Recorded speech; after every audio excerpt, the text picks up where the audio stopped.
నమస్తే welcome to our channel నేను మేసిరి ఏపీలో గోవా మద్యం ఎన్నికలు సమీపిస్తున్న వేళ జగన్మోహన్ రెడ్డి గారి ప్రభుత్వం గోవా మద్యాన్ని నమ్ముకున్నారా ఎక్కడ చూసినా కూడా మద్యం ఏరులై పారుతుంది ఇక్కడ పిఠాపురంలో చూసుకున్నా ఎక్కడ చూసుకున్నా కూడా మద్యం మరి ఇంత గోవా మద్యం మాత్రమే కనిపిస్తుంది సో ఈ అంశాన్ని మనకు వివరించడానికి మనతో పాటు ఉన్నారు ప్రముఖ సీనియర్ జర్నలిస్ట్ మన డివిఎస్ గారు నమస్కారం సార్ నమస్తే సార్ ఇప్పుడు చూస్తుంటే గోవా మద్యం ఏపీలో పలు రాష్ట్రాలలో ఎలక్షన్స్ ఉన్నాయి మనం చూస్తున్నాం కానీ ఏపీలో మాత్రం గోవా మద్యం మాత్రం ఏరులై పారుతుంది అన్నట్టు మనకి వార్తలు వస్తున్నాయి మనం చూస్తున్నాం కూడా జగన్మోహన్ రెడ్డి గారు మరి గోవా మద్యాన్ని నమ్ముకొని రేపు అంటే ఓట్లు వేస్తారు మద్యం ఇస్తేనే ఓట్లు వేస్తారని నమ్ముతున్నారు అనుకోవచ్చా ఎలా చూడాలి సార్ అసలు నిన్నటిదాకా అస్సాం అన్నారు రేపొద్దున ఎన్నికలు అయిపోగానే జగన్మోహన్ రెడ్డి ఎక్కడికి వెళ్తాడంటే అస్సాం వైఎస్ఆర్ కాంగ్రెస్ పార్టీ వాళ్ళంతా ఎక్కడికి పోతారంటే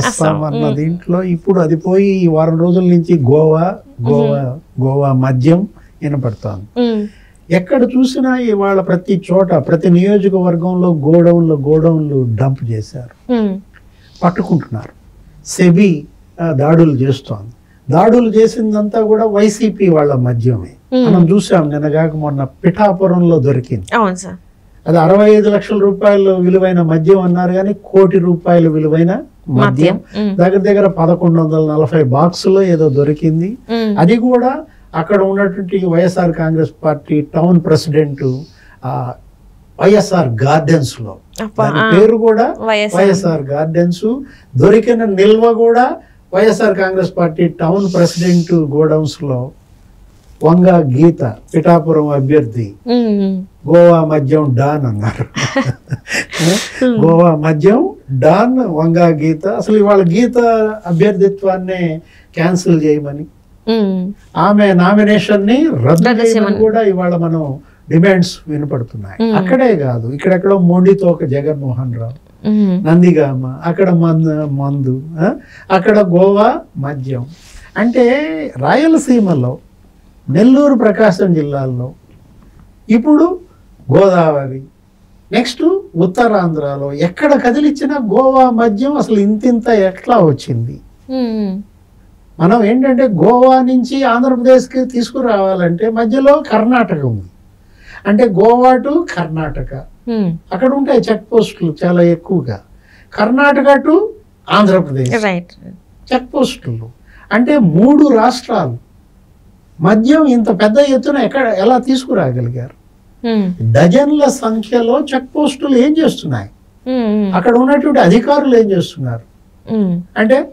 వైసీపీ మద్యం అంటే వదిలేస్తారా జగన్మోహన్ రెడ్డి మద్యం అనగానే వదిలేస్తున్నారా గోవా చెక్ పోస్ట్ నుంచి కర్ణాటకలోకి వచ్చేస్తున్నాయా కర్ణాటక చెక్ పోస్టులు దాటి ఆంధ్రాలోకి వస్తున్నాయా అంటే సామాన్యుడు ఒక బాటిల్ తెచ్చుకోవాలంటే కూడా అక్కడ చెక్ పోస్టులు వాళ్ళు తీసేసుకుంటారు ఒకవేళ దొంగతనంగా తెచ్చుకోవాలని ప్రయత్నించినా కూడా అక్కడ తీసేసుకుంటారు మరి ఇంత మీరు చెప్తున్నారు కాటన్ల మద్యం అంటున్నారు ఇంత మద్యాన్ని మరి ఎవరు ఎందుకు పట్టుకోవడానికి సాహసించలేదు అసలు అంటే ఎంత పెద్ద ఎత్తున డబ్బు చేతులు మారుతుందో ఇక్కడ కనపడతారు విరజిమ్ముతున్నారు అన్నమాట డబ్బు ఏది పట్టుకున్న వాళ్ళ దగ్గర డబ్బు విరజిమ్మి విడిపించేసుకుంటున్నారు మనం చూసాం హైదరాబాద్ నుంచి ఆంధ్రప్రదేశ్ తీసుకువెళ్తుంటేనే బస్సులు లారీలు ఆటోల్లో కారుల్లో కూడా ఏ విధంగా తనిఖీ చేశారో కూడా మనం చూసాం ఒక సీసా కూడా తీసుకువెళ్ళనివ్వని పరిస్థితి ఇక్కడి నుంచి ఎందుకంటే అక్కడ ఆంధ్రప్రదేశ్ లో మంచి బ్రాండ్ మద్యం దొరకదు అక్కడ ఏదో బూమ్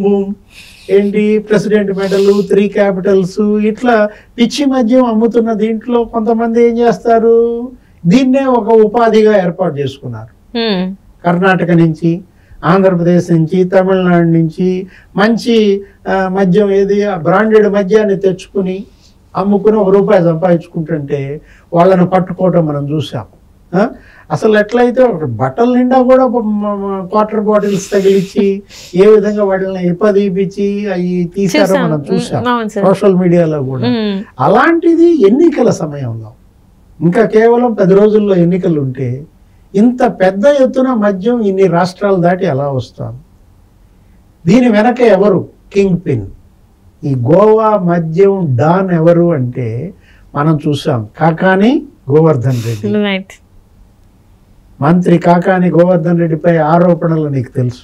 ఇది ఇప్పుడు కాదు, 2014 ఎన్నికలప్పుడే గోవా నుంచి మద్యం తెప్పించి నెల్లూరులో ఆ సర్వేపల్లిలో అక్కడ తాగించటం ద్వారా అక్కడ ప్రజల ప్రాణాలు పోయాయి. దానిపైన కేసులు ఉన్నాయి. సోమిరెడ్డి చంద్రమోహన్ రెడ్డి కేసులు వేశారు. ఆ కేసుల్లో ఇవాళ చాలా రోజులుగా విచారణ పెండింగ్లు ఉన్నాయి. కళ్ళు పోయాయి. నెల్లూరులో, సర్వేపల్లిలో, కావలిలో రామిరెడ్డి ప్రతాప్ కుమార్ రెడ్డి వైసీపీ అభ్యర్థి, కాకాని గోవర్ధన్ రెడ్డి, వీళ్ళిద్దరూ 2014 ఎన్నికల ముందు గోవా నుంచి నాసి రకం మద్యం తీసుకొచ్చి ప్రజల ప్రాణాలు తీశారని, కళ్ళు పోగొట్టారని చాలా అభియోగాలు ఆరోపణలు ఉన్న దీంట్లో, కేసుల్లో ఇరుక్కున్న దీంట్లో ఇప్పుడు ఇంత పెద్ద ఎత్తున గోవా నుంచి డంప్ చేస్తున్నారు.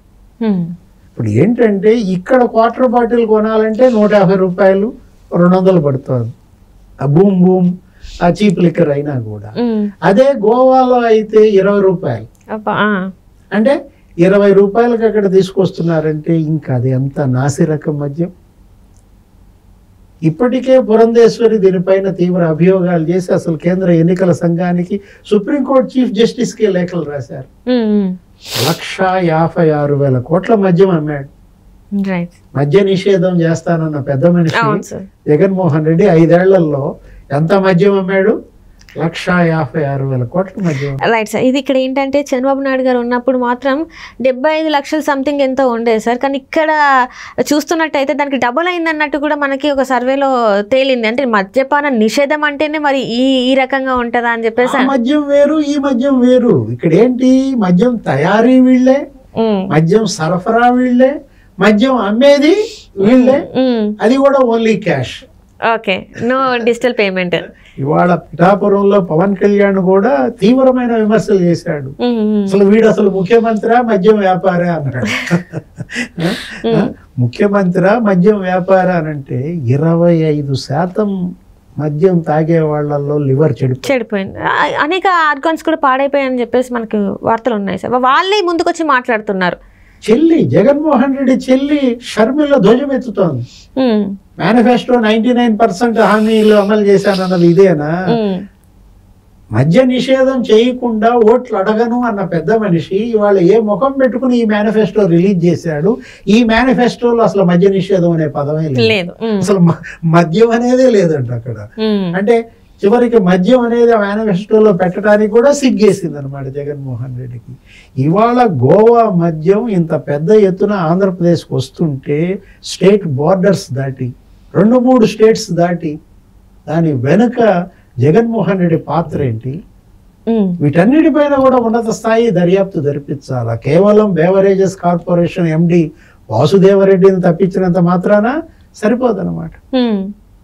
కేంద్ర ఎన్నికల సంఘం, కేంద్ర ప్రభుత్వం మేల్కొని ఇప్పటికైనా ఈ 15 రోజులు సరిహద్దుని కట్టడి, నిఘా పెంచాలా, చెక్ పోస్టులన్నీ కూడా ముమ్మరం చేయాలా, ఫ్లయింగ్ స్క్వాడ్స్ రావాలా, సెబీ అధికారులకు పూర్తి స్థాయి అధికారాలు ఇస్తే తప్ప ఈ మద్యం ఏది, ఈ చీప్ లిక్కర్, ఈ గోవా మద్యం దీన్ని ఇలాగే గనక వదిలేస్తే రేపు ఎన్నికల తర్వాత ఇంకెన్ని ప్రాణాలు పోతాయో, ఇంకెంతమంది కళ్ళు పోతాయో మనం చూడాలి.